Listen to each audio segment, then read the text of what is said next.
Salut, Mister, comment tu vas en forme? En forme, toi? Ah oui. Salut tout le monde. Salut Jérôme, merci pour ta question. La question du jour, c'est les deloads, est-ce que c'est nécessaire? La réponse rapide, c'est non. C'est pas nécessaire pour tout le monde. Si vous entraînez seulement 2, 3, 4 jours semaine, puis que vous entraînez pas proche de l'épuisement à chaque exercice, à chaque série, la plupart du temps, c'est pas nécessaire. Ça a été rendu très populaire par le powerlifting, je dirais, les deloads. Un deload, premièrement, c'est quoi? C'est une période de temps.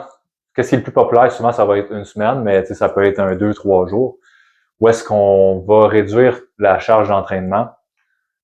Soit en réduisant le volume de l'entraînement, donc faire moins de séries ou faire moins de répétitions, ou on va réduire ce qu'en anglais ils disent l'intensité, mais c'est la charge qu'on utilise. Donc, prendre moins pesant. Donc, si d'habitude, on fait 3 séries de 5 sur un exercice avec 200 livres, ben là, on pourrait faire 3 séries de 5 avec 100 ou 120 livres. C'est un exemple de deload. Donc, c'est ça, c'est vraiment pas nécessaire si vous y allez de façon conservateur avec votre entraînement. Comme on a déjà dit dans le passé, pour avoir des bons résultats, c'est pas nécessaire d'aller à failure à chaque série. Vous pouvez avoir des aussi bons résultats en arrêtant 2 répétitions ou 3 répétitions avant failure. Puis si c'est ce que vous faites dans la majorité du temps, vous risquez pas d'avoir besoin de deload.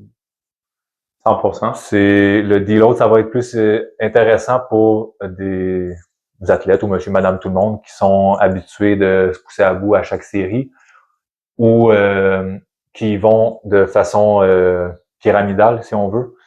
C'est-à-dire qu'ils augmentent leur volume ou leur intensité de semaine en semaine jusqu'à temps qu'ils arrivent à un pic de ce qu'ils sont à la limite de ce qu'ils peuvent tolérer comme récupération. Si on veut.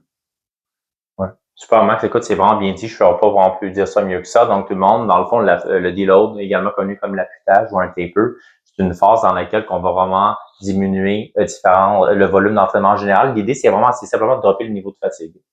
Pour ménager ses articulations, comme Max dit. Puis ici, l'idée, c'est que il y a 2 optiques. Il y a un peu, Max, qu'est-ce que tu as mentionné, le traditionnel 3-4 semaines on d'entraînement puis une semaine de deload. Donc ça, c'est un deload qu'on dit qui est proactif, dans lequel qu'on va planifier à l'avance. C'est quand on va espérer cumuler assez de fatigue pour mériter ce deload-là, ce petit break au niveau du système en général, au niveau des articulations. Donc le deload, il y en a beaucoup qui parlent de fatigue systémique. Donc le cumul, le corps en général est vraiment fatigué. Mais un deload également devrait être plus dans l'optique également au niveau articulaire, au niveau par exemple des différents groupes musculaires, les tendons, les ligaments. Donc, beaucoup de tissus qui sont très peu vascularisés. On s'aperçoit qu'avec l'usure de la musculation, à un certain point, ça se peut que tes articulations de ton corps te parlent. N'est-ce pas? Je fais tout le temps référence ici, tout le monde au biofeedback. Donc, quelque chose qui est intéressant à faire également et que je pense qui est beaucoup plus intéressant pour la plupart des téléspectateurs, plutôt qu'un deload qui est proactif, dans lequel que Max te parlait, qu'on accumule beaucoup de fatigue, beaucoup de volume d'entraînement qui est pas vraiment applicable à la population. Ça va être plus que ce qu'on appelle un deload qui est réactif. Donc, on est dans la réactivité plutôt que la proactivité. Donc, si par exemple, on a une phase de spécialisation, par exemple, de bras, on fait beaucoup de volume de flexion de coude, beaucoup de volume d'extension de coude également, donc pour développer les biceps et les triceps, on commence à avoir vraiment mal au coude, par exemple. Donc, est-ce que ça aurait du sens de dropper sa charge d'entraînement ou son volume ou diminuer son travail total pour le bas de corps, pour les membres inférieurs ou pour les mouvements qui sollicitent les épaules? Probablement pas, parce qu'on peut continuer à avoir des gains de ces groupes musculaires-là. Donc là, l'idée, ça serait de prendre un pas de recul pour ces mouvements de flexion-extension, soit prendre justement plus léger.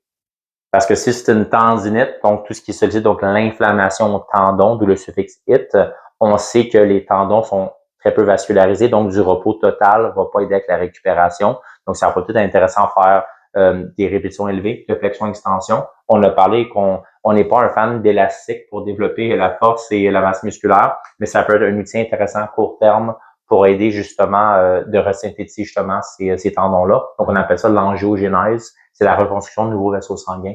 Donc, ça peut être une idée pour ceux qui ont, encore une fois, un inconfort, une blessure articulaire. Puis ça, encore une fois, c'est dans le deload qui est réactif. Donc, Jérôme, pour répondre à ta question, avec toi, avec ton programme, justement, que je sais que tu t'entraînes 4 fois par semaine, et dans ton cas, à toi, un deload, c'est vraiment pas nécessaire, honnêtement. Puis souvent, quelque chose, Max, on s'est également parlé pour le deload réactif pour terminer. il y a beaucoup de gens qui vont aller en vacances. Mhm. Ils vont aller en voyage. Mais ça, c'est une forme de deload tout le monde. T'sais. Le deload, l'idée, ça serait de diminuer sa fatigue, de continuer à s'entraîner en salle pour maintenir les habitudes qui ont été autant développées, autant difficiles à développer. Fait qu'on retourne dans le gym, on s'entraîne un petit peu moins intense pour maintenir ces habitudes-là. Mais une bonne façon également pour ceux qui aiment ça, c'est juste de prendre du temps off. Exact, j'ai pas spécifié ça, c'est ça, mais. C'est correct.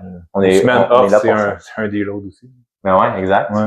Fait que ça va dépendre encore une fois si vous avez un coach. Il va être en mesure de vous dire qu'est-ce qui est mieux pour vous. Mais si vous connaissez bien, si vous savez que vous allez dans votre, je sais pas moi, vous allez dans votre chalet à chaque mois, par exemple, dans le sud ou je sais pas, vous avez un chalet là-bas, peu importe. Puis vous savez que vous allez prendre ça relax. Il y a rien de mal, de s'entraîner vraiment fort, surtout les semaines avant. Mais sinon, en général, pour moi, ça serait vraiment, allez-y, il y a vraiment pas de biofeedback. Dites-le à votre coach si vous avez mal quelque part ou sinon, il est peut-être temps de changer d'exercice. Ça, c'est quelque chose également qu'on a mentionné dans notre vidéo de comment éviter les blessures, donc vous iriez voir ça. Mm-hmm. Est-ce que tu avais d'autres choses à dire, Mister? Non, ça fait le tour. Donc, tout le monde, bon, merci.